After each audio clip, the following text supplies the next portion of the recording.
going on, guys? So I'm going to show you how to use color maps to color in your materials or your meshes. So we're going to basically turn something like this, which is a basic track model I've done, into this, where I have 3 different materials, ignoring the normals, should I say, because I won't be showing how to do the normals today. That's a separate map, but pretty much like this without the normals. So having all the materials in here. Right, so let's get started on that. So if I get rid of all of this, and we will start again on trying to get a similar looking texture. I'll have one left over just for comparison for afterwards. Alright. So yeah, so without the normal, so without like these bits here, I'm gonna pretty much make that look like this map. So we need to make, so first of all we need to model our actual, wrong one, we need to model our actual mesh. So my mesh is just this, very simplistic, nothing to it. I've got these extra lines in because I will be using it to sort of make the entire track, and it needs to bend, but other than that, that's pretty much it. So from that, I pretty much just attach that part, flip it over, then merge it to center. So I pretty much just unwrap this part here. So if I go into the texture map, I'll show you which part represents what, and then we'll start coloring it in. Okay, so if I just show you this part and unhook that, there you go. We have this part here, and all 4 of them, no one, are represented by these. This bit here is represented by all of them, and this bit here is represented by that. And that will be 3 different materials. We'll have a red material here, we'll have a silver material here, silver material here, and then hopefully we'll have a little light sitting in here. Alright, so let's get started on getting to do it. So I already have it unwrapped. Hopefully you guys really know how to get things unwrapped. If you don't, I suggest looking up a tutorial, because there's so many tutorials online. I'm not going to do one myself. So as soon as you figure out how to unwrap something, come back to the video and we can move forward. So load up your Photoshop document, and what you want to do is you want to go Polygons Uv Snapshot, and you want to save this. Oh, Photoshop loaded up. Okay, yeah, so UV Snapshot, then you want to save this to your desktop or somewhere. I always save to the desktop for tutorials, and you just want to call it road snapshot, and make sure it's a target. Doesn't have to be a target, it could be anything really. You're just going to put it into Photoshop, and yep, pretty much just save that. What's wrong? You must select a valid number, select a polygon. Oh, make sure you select your object and then click OK. And now I'll open it up in Photoshop, and that's what it'll look like. So we're going to pretty much just color this in. So you want to use 3 colors. You want to use red, purple, and yellow, and essentially that will be represented by 255, 255, just 255 in the red to get the perfect red, and then 255 and 255 there and there to get your yellow. So let's get our red first, and whenever I do my red, I always just color the entire background in like that. And let's make this into an actual layer so I can put it on top, and we'll quickly go adjustment, invert, and then we'll go overlay, so we can just overlay, multiply, sorry, so we can see the lines on top. Next, if I just get the select tool, I'll make another layer underneath that, and I'll color this one in yellow. So 255 and 255, get yellow, and then I'll color this part in purple. So 255 there, 255 there, and get perfect purple. Oh wait, create another layer first and then do it, just in case. Creating layers in Photoshop is always a good idea, so that way if you mess up, well, so you can't really mess up. If you mess up on one layer, it doesn't really mess up. So yeah, just color that bit in purple, make sure it's perfect 255 by 255. So now this part's coloured in red because I coloured the background in red, yellow, purple. And like I said, we're not going to do normals, so that's pretty much done. We don't need to do another map. And oh wait, no, that's not done, because I have, I'll go like this, I have a emissive light around here. So red, yellow. Oh wait, these two are both red. Ignore that yellow there. These two are both red because these two are both going to be silvery texture. The yellow is going to come in for my emissive light. So these won't actually be the colour of the materials. These are just so we can cut them out later on from the actual map. So if I put that on top of that, and we're colouring yellow. And that's going to be my emissive. You can make it look neater. If I just get a rubber, we'll just cut down the corners. Try to make it a bit rounder. Do what you want with it. But pretty much, oh my god, pretty much. I'm not going to go into a lot of detail of this. And then I'm also going to get those little bumps. Actually, I'm not going to do bumps. I'm just going to do a big silver strip going down. So we can just colour that in red. So red's going to be representing silver. Colour that in red. And that's going to be our colour map. So we have yellow representing our emissive map, so that's going to be glowing blue, purple representing our road, which is going to be black, and red representing the silver we're going to have on the sides. So let's save that out. I'll save that as target, and we're just going to call it road colour map. And we'll save it as 32, why not? And I always save it as a target because targets tend to be the best files. Quickly minimize that. So let's get back into our Unreal document. So it looks a bit different to this one, but that's just because this one I went into a little bit more detail. Alright, so we're going to quickly drag it in. So just dragging the texture you just made. I think that was it. Yeah, there we go. It looks very different actually, but we've just cut out. It doesn't matter. It doesn't matter how different they look. They still are both cutting out what I've done. Actually, on the map, I haven't cut out this part. I could quickly chop. I could do that. So that part is here. So it's around there. And again, I've just made that bit red. Red. There you go. And we'll save that out. And what was it called? Road color. It was road color something. Road color mapped. I handed a T at the end by an accident. We'll just right click that here and re-import it. Re-import. There you go. It's already updated for us. And I'm going to create a new material. Already have the new material here because I applied it to this already. So create a new material if you need one. And we're going to, annoyingly, I've left the black lines in. Apologies for making these mistakes. Take out the black lines.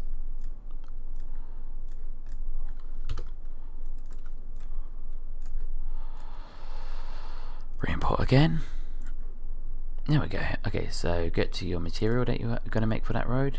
And we're not going to full screen the X, we need to drag in that colour map. Okay, that's pretty much all we need.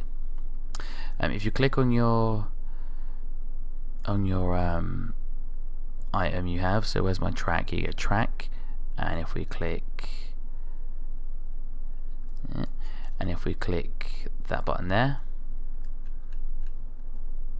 oh god, it's pretty small, but there you go. You can see it in the preview. There we go. So that way we can see what we're texturing on the flow. Okay, so what we need to do is we need to take the red, purple and yellow out of this map and start colouring in. So to do that you need to import Lerps. Okay, so what a Lerp does, so we're going to need 2 Lerps and a multiply, but what a Lerp does is it varies between 2 points.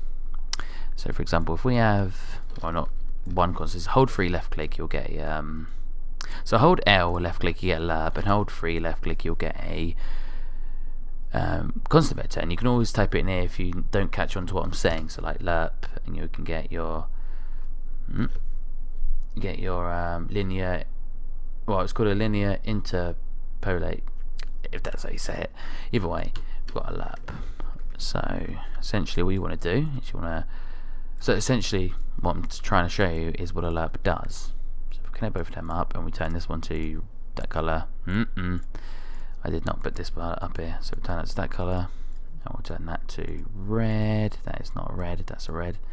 And if you get a 1 constant by holding 1 and left clicking, if you're on 0, connect that up to its base color.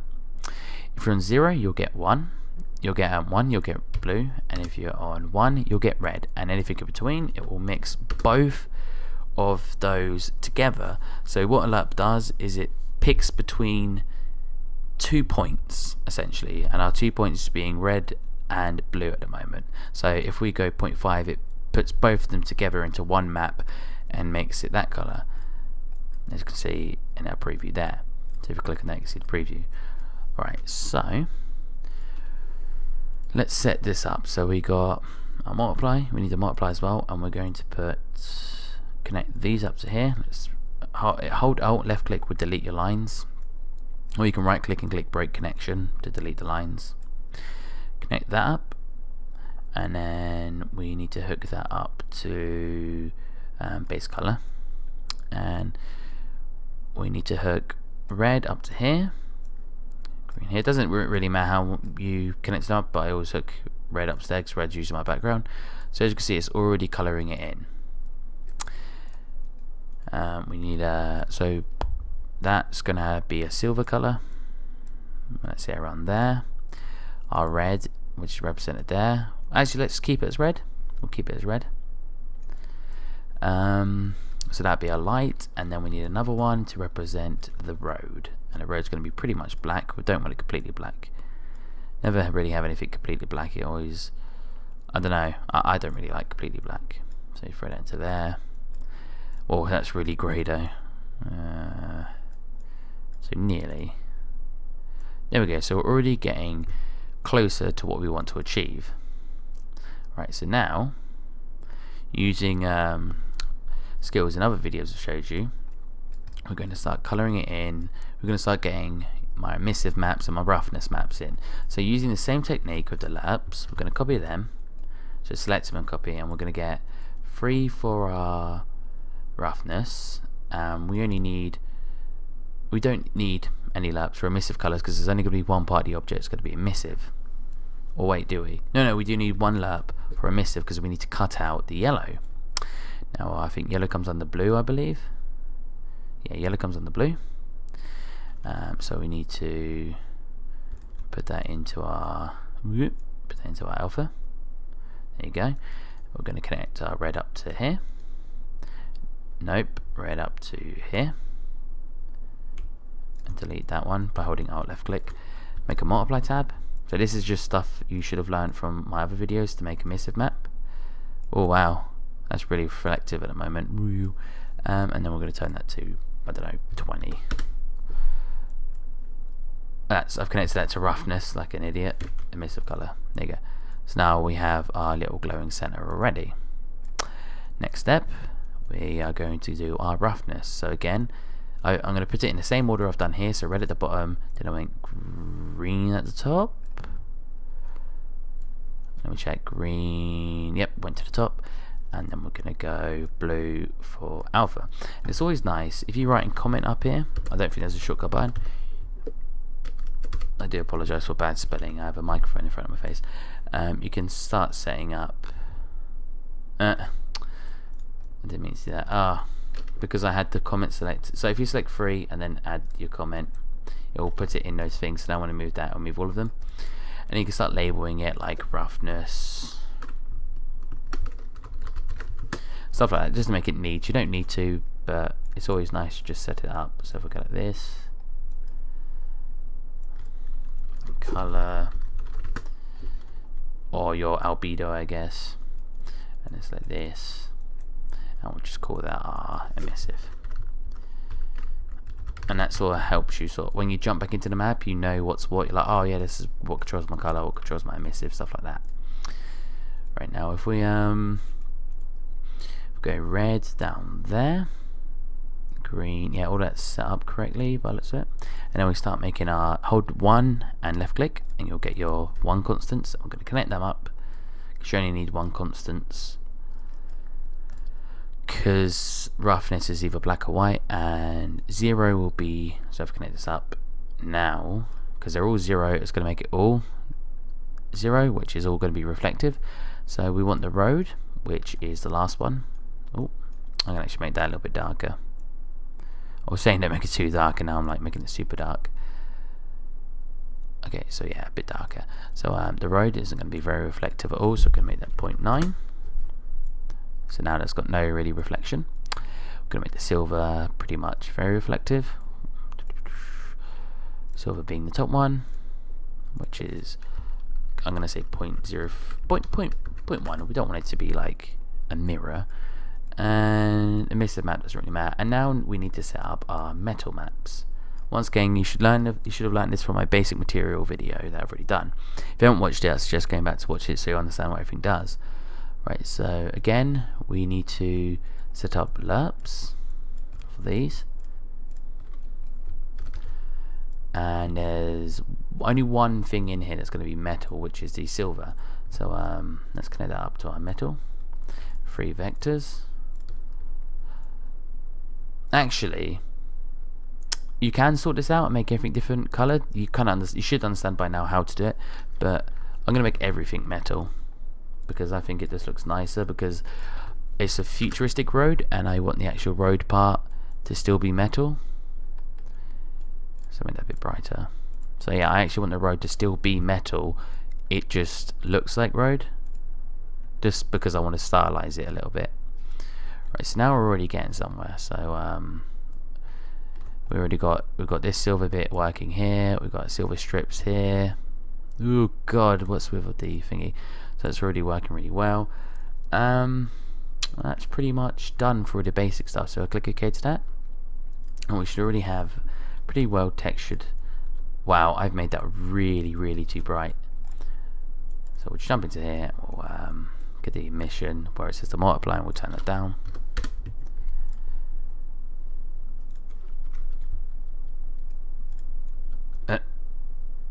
That does not work. Maybe it's because I set that as a metal. Maybe I need to make it a plastic.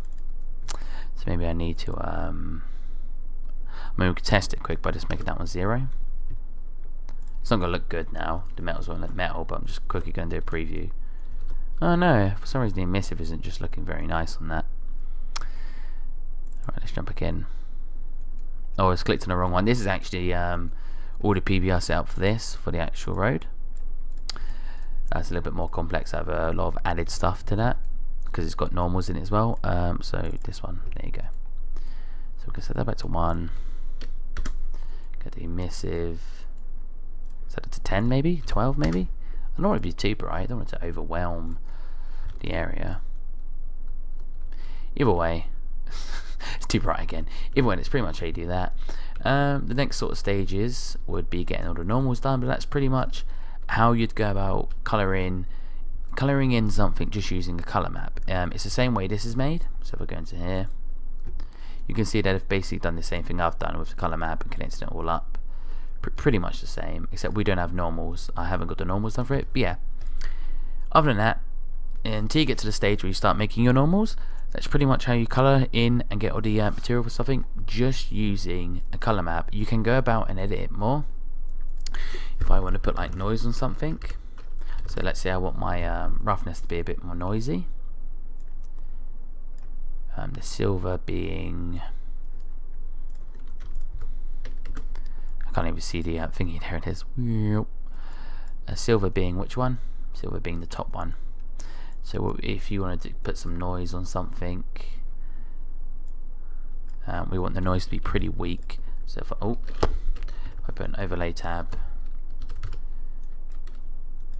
and just show you, like, the noise looks like this at the moment, and if I put that, so it's very noisy, and we'll put that into there, and that's going to be white, I believe. Nope, it's black. Make that near white because we don't want to make it completely white. Oh Jesus. Yep, and just to show you what that's doing, we'll get a multiply tab here just to demonstrate. So as you can see, look, now it's very greyed out. I actually believe I should make that. Nah, that's fine at the moment because I'm just doing it as a demonstration. So getting all of this, we want to hook our, we want to basically add that. So hold A and left click, and we're going to add that on top, that on the bottom, and connect that up to there. So as you can see, you'll have a little bit of noise on it. To be fair, you probably can just connect this up if you get it working, because it looks sort of the same anyway. But yeah, it means you can alter it here and make it look like more rough, and it will still apply some of the noise to it. But yeah, you just do little things in the node editors to, oh god, I'm just going to go on a flat map because Jesus Christ. So yeah, so that's a very blotchy thing, so we're going to go like this, and we're going to go scale 10 just to make the noise a bit smaller. There you go, noise is a bit smaller. It's a bit dark in that, so we're just going to do a blend overlay, second blend overlay that on top of that will probably work better.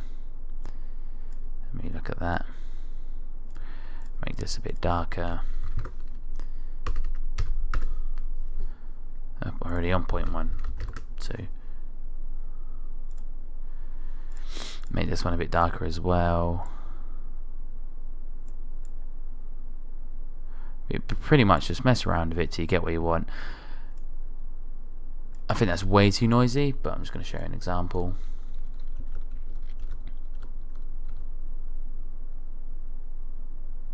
Oh, it wasn't too bad. But yeah, pretty much mess around with all the settings to get it to look like what you want it to look. But that's pretty much how you go about using a color map to actually text something. I hope this helps anyone that was trying to do that, or it sort of just helps to assist people to get around actually having to draw it all themselves. If you just draw a color map, you can just mess around with the node editor and make a material yourself rather than pasting it all in Photoshop. Once again, I hope this helped anyone. If you enjoyed the video, if it helped you, leave a thumbs up, really helps me out. Thank you for watching, and bye bye.